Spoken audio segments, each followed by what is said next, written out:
Melatih otak berhenti, mengulang pikiran yang sama. Bagian 1.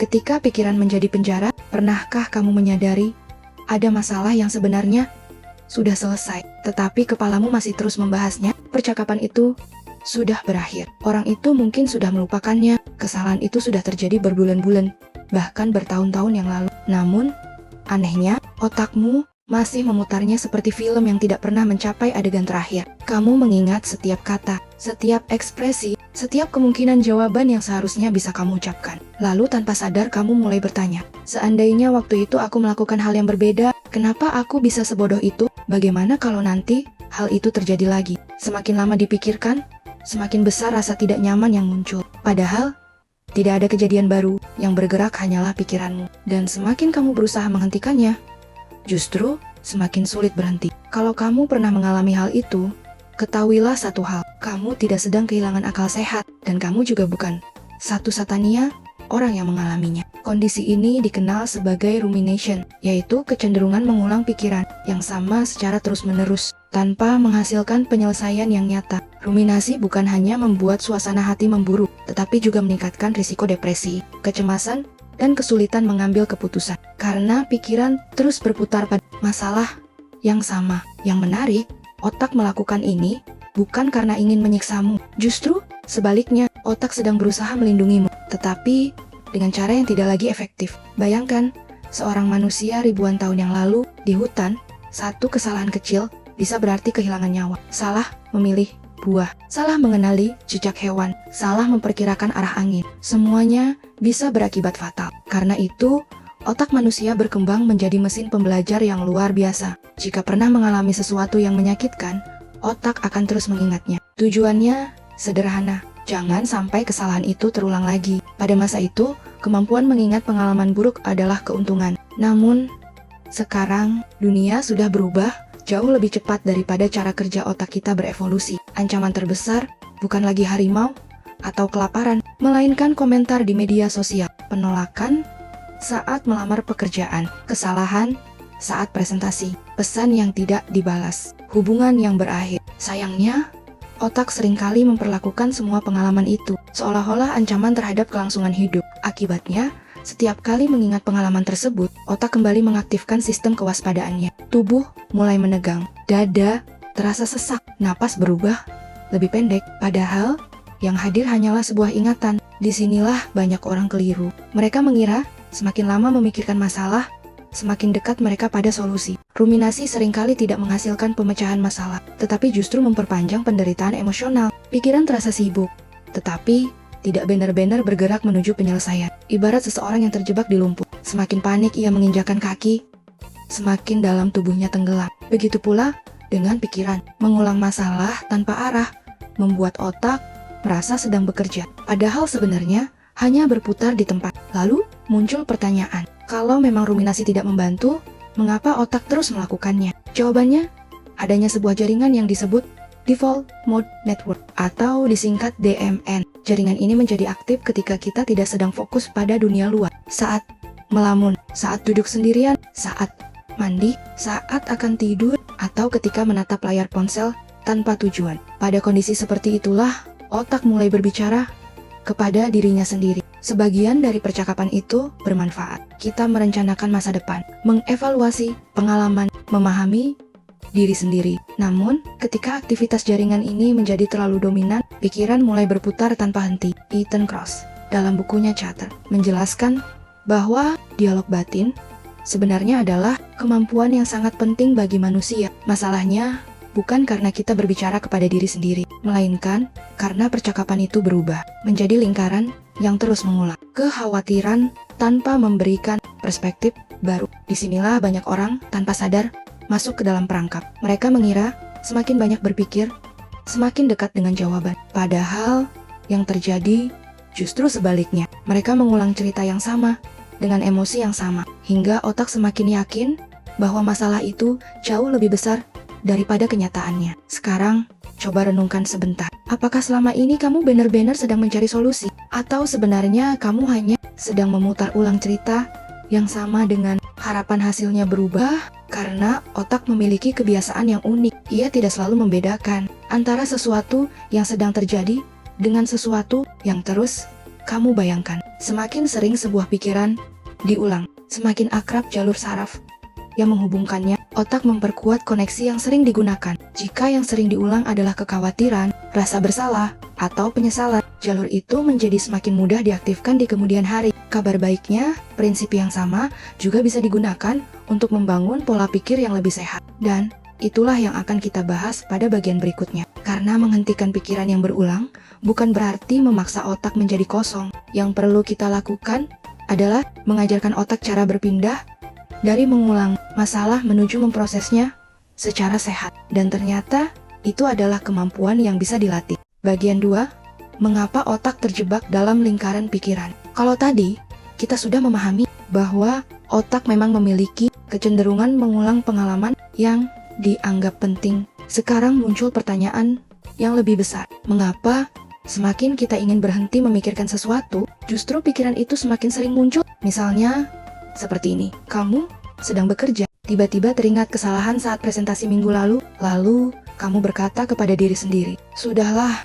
jangan dipikirkan lagi." Beberapa detik kemudian, justru kejadian itu muncul lebih jelas. Wajah orang-orang yang hadir, nada suaramu, rasa malu yang kamu rasakan, semuanya kembali seperti sedang terjadi sekarang. Mengapa bisa begitu? Apakah otak kita sengaja mempersulit hidup kita? Ternyata tidak. Justru disinilah kita menemukan salah satu sifat otak yang paling menarik. Otak tidak bisa langsung menghapus pikiran. Banyak orang mengira otak bekerja seperti komputer. Kalau ada file yang mengganggu, tinggal dihapus. Selesai. Sayangnya, otak manusia tidak dirancang seperti itu. Otak lebih mirip sebuah hutan. Setiap kali kita memikirkan sesuatu, kita seperti berjalan melewati jalur yang sama. Semakin sering dilewati, jalannya semakin jelas, semakin mudah ditemukan. Sebaliknya, jalur yang jarang digunakan perlahan akan tertutup oleh semak-semak. Sel-sel saraf yang sering aktif bersama akan membentuk hubungan yang semakin kuat. Jadi, setiap kali kamu mengulang pikiran yang sama, otak sebenarnya sedang memperkuat jalan menuju pikiran itu. Bukan karena kamu lemah,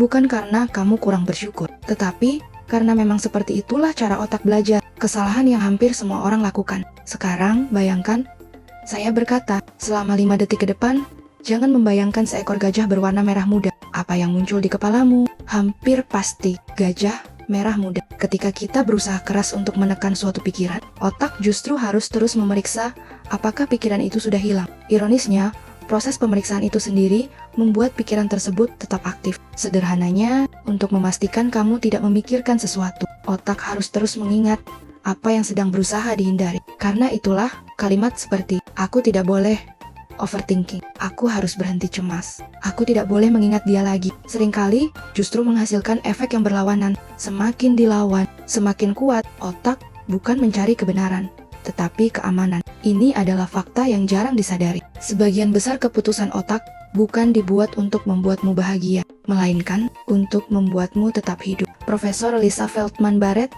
dalam How Emotions Are Made menjelaskan bahwa otak terus melakukan proses prediksi. Hati, kita pernah terluka di situ. Perhatikan.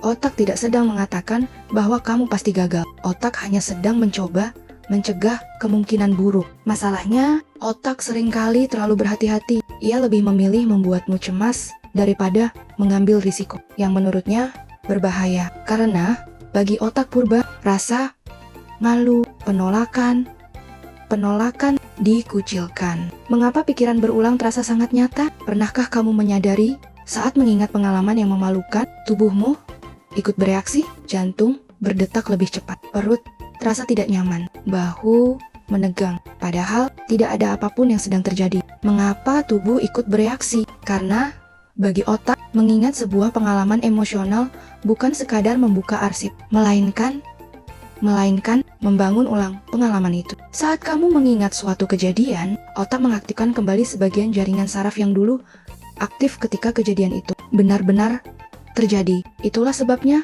kenangan tertentu terasa begitu hidup, seolah-olah kamu kembali berada di sana. Namun, ada kabar baik, karena setiap kali sebuah kenangan dipanggil kembali, kenangan itu memasuki proses yang disebut memory reconciliation. Artinya, kenangan tidak selalu diputar ulang dalam bentuk yang persis sama. Ia bisa diperbarui, diberi makna baru, dilihat dari sudut pandang yang berbeda. Pengalaman baru dapat mengurangi beban emosional dari kenangan lama, bukan karena kenangannya hilang, tetapi karena cara otak menyimpannya berubah. Jadi, apa yang sebenarnya harus kita lawan? Selama ini banyak orang berpikir musuhnya adalah pikiran, padahal bukan. Musuh sebenarnya adalah kebiasaan mengikuti setiap pikiran tanpa menyadari bahwa itu hanyalah aktivitas otak. Dialog batin bisa menjadi sahabat atau musuh, tergantung bagaimana kita meresponsnya. Dan disinilah banyak orang terjebak. Mereka memperlakukan setiap pikiran sebagai fakta. Padahal tidak semua yang dipikirkan otak adalah kenyataan. Ada pikiran yang merupakan prediksi, ada yang hanya kekhawatiran, ada yang sekadar kebiasaan, ada pula yang merupakan upaya otak melindungi kita dengan cara yang sudah tidak sesuai dengan kondisi saat ini. Bayangkan, kamu sedang duduk di tepi jalan, mobil berlalu lalang di depanmu. Apakah kamu harus mengejar setiap mobil yang lewat? Tentu tidak. Kamu cukup melihatnya datang, lalu membiarkannya pergi. Begitu pula dengan pikiran. Masalahnya bukan karena pikiran itu muncul, melainkan karena kita selalu merasa harus naik ke setiap kendaraan yang melintas di kepala kita. Padahal tidak semua pikiran perlu dipercaya, dan tidak semua pikiran membutuhkan jawaban. Pada bagian berikutnya, kita akan membahas sesuatu yang sangat penting. Bagaimana cara melatih otak agar tidak otomatis mengikuti setiap pikiran yang muncul. Bukan dengan mengusir pikiran, bukan dengan memaksakan diri berpikir positif, tetapi otak belajar membangun respons yang lebih sehat terhadap pikirannya sendiri. Bagian 3, otak tidak perlu dibungkam, tetapi dilatih. Setelah memahami bagaimana otak dapat terjebak dalam lingkaran pikiran, muncul satu pertanyaan yang paling penting. Apakah kita benar-benar bisa menghentikan pikiran yang terus berulang? Jawabannya adalah bisa, tetapi mungkin bukan dengan cara yang selama ini kita bayangkan. Banyak orang menganggap ketenangan adalah kondisi ketika tidak ada lagi pikiran negatif. Yang sering menjadi masalah adalah hubungan kita dengan pikiran tersebut. Bayangkan, kamu sedang duduk di sebuah stasiun. Setiap beberapa menit, sebuah kereta datang. Ada kereta yang membawa kenangan, ada kereta yang membawa rasa takut, ada kereta yang membawa penyesalan. Selama ini, tanpa sadar kita selalu naik ke setiap kereta yang datang. Padahal, kita sebenarnya memiliki pilihan. Kita bisa melihat kereta itu datang, menyadari keberadaannya, lalu membiarkannya melanjutkan perjalanan tanpa harus ikut masuk ke dalamnya. Inilah prinsip pertama yang didukung oleh psikologi modern. 1. Berhenti memperlakukan pikiran sebagai fakta. Selama ini, kita sering berkata, aku gagal, aku tidak cukup baik, aku pasti akan mengecewakan semua orang. Masalahnya, otak mendengar kalimat itu seolah-olah merupakan kenyataan. Padahal, itu baru sebuah pikiran. Karena itu, latihan pertama bukan mengubah isi pikiran, melainkan mengubah cara kita melihatnya. Coba bandingkan dua kalimat ini. Yang pertama, aku pasti akan gagal. Yang kedua, aku sedang memiliki pikiran bahwa aku akan gagal. Kelihatannya hanya berbeda beberapa kata, tetapi secara psikologis dampaknya sangat besar. Kalimat kedua menciptakan jarak antara dirimu dan pikiranmu. Pikiran tidak lagi menjadi identitasmu. Ia hanya menjadi sebuah pengalaman mental yang sedang lewat. Penelitian dalam acceptance and commitment terapi menunjukkan bahwa teknik ini dapat membantu mengurangi keterikatan terhadap pikiran negatif dan meningkatkan fleksibilitas psikologis. Tujuannya bukan menghilangkan pikiran, melainkan mengurangi kekuatan pikiran dalam mengendalikan perilaku.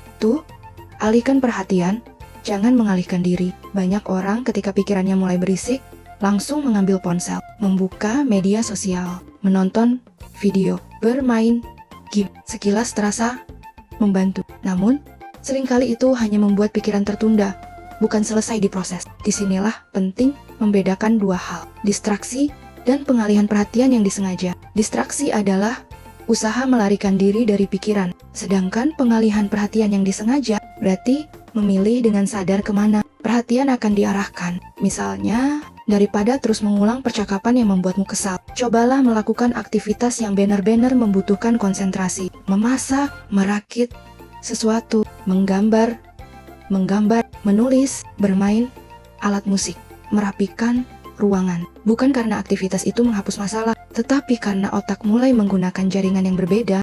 3. Ubah pertanyaan yang diberikan kepada otak. Otak bekerja seperti mesin pencari. Jawaban yang muncul sangat bergantung pada pertanyaan yang kita ajukan. Misalnya, kenapa hidupku selalu seperti ini? Otak akan mulai mencari bukti. Karena aku gagal, karena aku tidak berbakat, karena semua orang lebih hebat. Padahal, Pertanyaan itu sejak awal sudah mengarahkan otak pada kesimpulan negatif. Sekarang, ubah pertanyaannya. Apa satu hal kecil yang masih bisa kulakukan hari ini? Atau apa yang bisa kupelajari dari pengalaman ini? Perhatikan, masalahnya belum berubah, tetapi arah kerja otak mulai berubah. 4. Beri kesempatan otak menyelesaikan emosi, bukan hanya memikirkannya. Ada kesalahan yang sering dilakukan. Kita mengira emosi akan selesai hanya dengan berpikir lebih keras. Padahal, emosi tidak selalu selesai melalui analisis. Kadang ia perlu diproses melalui pengalaman, misalnya berbicara dengan orang yang dipercaya, menulis, jurnal, berdoa, menangis, melakukan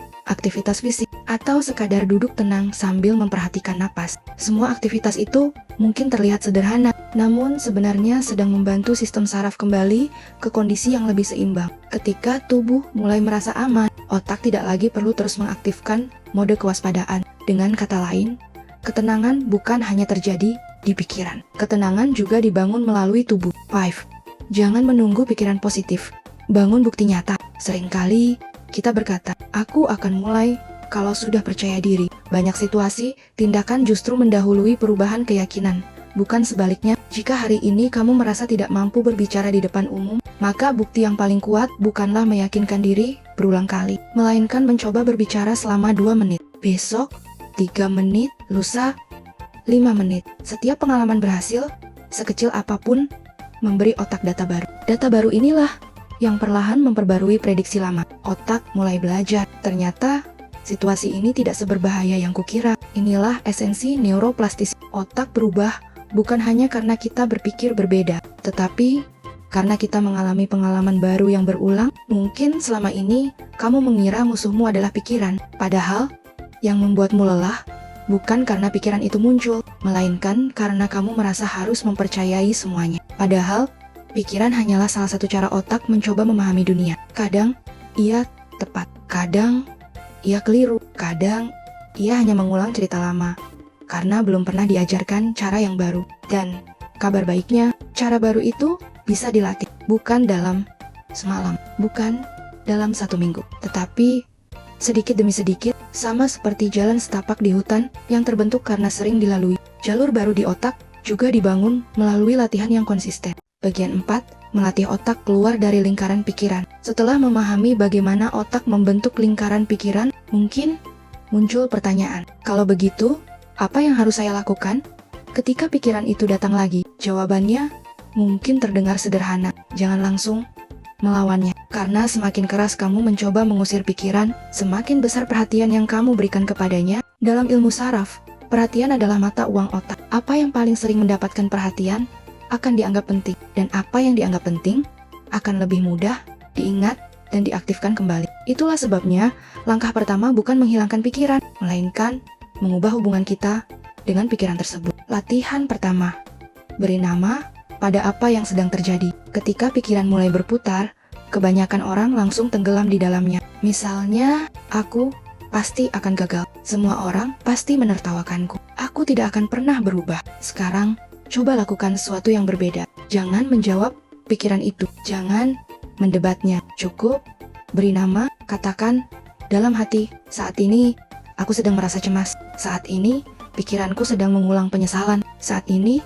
otakku sedang membuat prediksi yang menakutkan. Kelihatannya sepele. Otak mulai bergeser dari mode reaktif menuju mode yang lebih reflektif. Perhatikan, kita tidak berkata, aku adalah orang yang cemas. Kita berkata, saat ini, aku sedang merasakan kecemasan. Perbedaan kecil ini mengingatkan bahwa emosi adalah pengalaman yang datang dan pergi, bukan identitas. Latihan kedua, kembalikan otak ke dunia nyata. Ruminasi hampir selalu hidup di 2 tempat, masa lalu dan masa depan. Jarang sekali ia hidup di saat ini. Karena itu, ketika pikiran mulai berputar, ajak otak kembali ke informasi yang benar-benar sedang diterima oleh panca indera. Lihat sekelilingmu. Apa 5 benda yang bisa kamu lihat? Apa 4 hal yang bisa kamu sentuh? Apa 3 suara yang sedang terdengar? Apa 2 aroma yang bisa kamu cium? Apa 1 rasa yang masih tertinggal di mulutmu? Latihan ini sering digunakan dalam pendekatan psikologi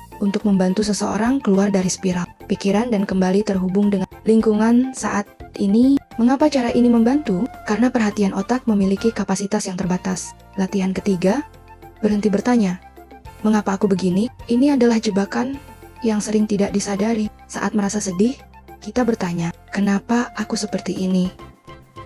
Saat gagal, "Kenapa aku selalu gagal?" Saat ditolak, "Kenapa hidupku begini?" Masalahnya bukan karena pertanyaannya salah. Masalahnya adalah otak akan selalu berusaha menjawab pertanyaan yang kita berikan. Dan seringkali ia menjawab menggunakan pengalaman yang paling emosional. Akibatnya, setiap jawaban justru memperkuat keyakinan negatif yang sudah ada. Susan Nolenhoek-Xema menemukan bahwa ruminasi yang berfokus pada penyebab tanpa bergerak menuju solusi cenderung memperpanjang suasana hati negatif. Karena itu, ubahlah pertanyaannya. Bukan "kenapa aku begini?" tetapi "apa satu langkah kecil yang bisa kulakukan hari ini?" Otak menyukai pertanyaan yang konkret, karena pertanyaan yang konkret mendorong tindakan, sedangkan tindakan memberi otak pengalaman baru, dan pengalaman baru adalah bahan utama perubahan. Latihan keempat, berhenti menunggu perasaan berubah. Ada satu kesalahpahaman yang sangat umum. Kita sering berkata, "Kalau nanti aku sudah tenang, baru aku mulai.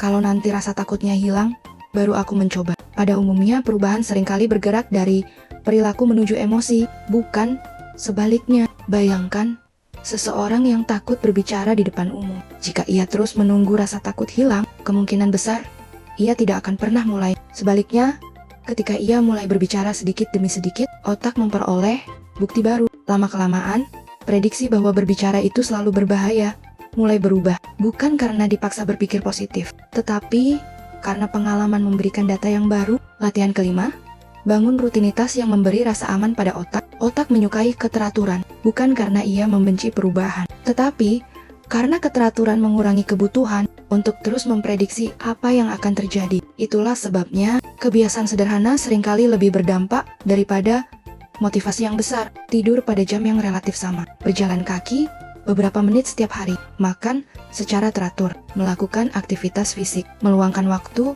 tanpa layar sebelum tidur. Semua kebiasaan ini membantu sistem saraf bekerja lebih stabil. Ketika tubuh merasa lebih aman, otak tidak perlu terus-menerus berada dalam mode siaga. Satu hal yang sering dilupakan, ada satu kenyataan yang mungkin sulit diterima. Otak tidak belajar hanya karena kita membaca, otak belajar karena pengalaman yang diulang. Bayangkan seseorang yang ingin belajar memainkan piano. Apakah cukup membaca buku tentang piano? Tentu tidak. Ia harus menyentuh tutsnya, melakukan kesalahan, mengulang, memperbaiki. Begitu pula dengan pikiran, sedikit demi sedikit, hari demi hari. Karena setiap kali kamu memilih untuk tidak mengikuti satu pikiran yang tidak membantu, sebenarnya kamu sedang membangun jalur saraf baru. Mungkin hasilnya belum terasa hari ini, namun otak tidak berubah karena satu keputusan besar. Otak berubah karena ribuan keputusan kecil yang dilakukan secara konsisten. Jadi, jika suatu hari nanti pikiran itu datang lagi, dan percayalah, kemungkinan besar ia akan datang. Jangan buru-buru kecewa. Jangan berpikir bahwa semua latihanmu sia-sia. Karena tujuan dari semua latihan ini bukan membuat pikiran negatif menghilang selamanya. Tujuannya adalah agar ketika pikiran itu datang, ia tidak lagi memegang kendali atas hidupmu. Dan disitulah letak kebebasan yang sesungguhnya. Bagian 5. Ketika kamu berhenti melawan pikiranmu, mungkin kamu menghabiskan begitu banyak tenaga untuk melawan pikiranmu sendiri. Setiap kali muncul rasa takut, kamu berusaha mengusirnya. Setiap kali muncul penyesalan, kamu mencoba melupakannya. Setiap kali muncul kecemasan, kamu mencari cara agar perasaan itu segera hilang. Kita percaya bahwa ketenangan adalah keadaan ketika tidak ada lagi pikiran negatif. Padahal, semakin dalam para ilmuwan mempelajari otak manusia, semakin jelas bahwa kenyataannya tidak sesederhana itu. Otak bukan mesin yang hanya menghasilkan pikiran-pikiran baik. Otak adalah organ yang dirancang untuk memprediksi, mengingat, dan melindungi. Masalahnya, kadang cara otak melindungi kita justru membuat kita merasa terjebak. Ia mengulang kegagalan supaya kita lebih berhati-hati. Ia mengingat rasa sakit supaya kita tidak mengalaminya lagi. Ia membayangkan kemungkinan terburuk supaya kita siap menghadapi ancaman. Dari sudut pandang evolusi, semua itu masuk akal.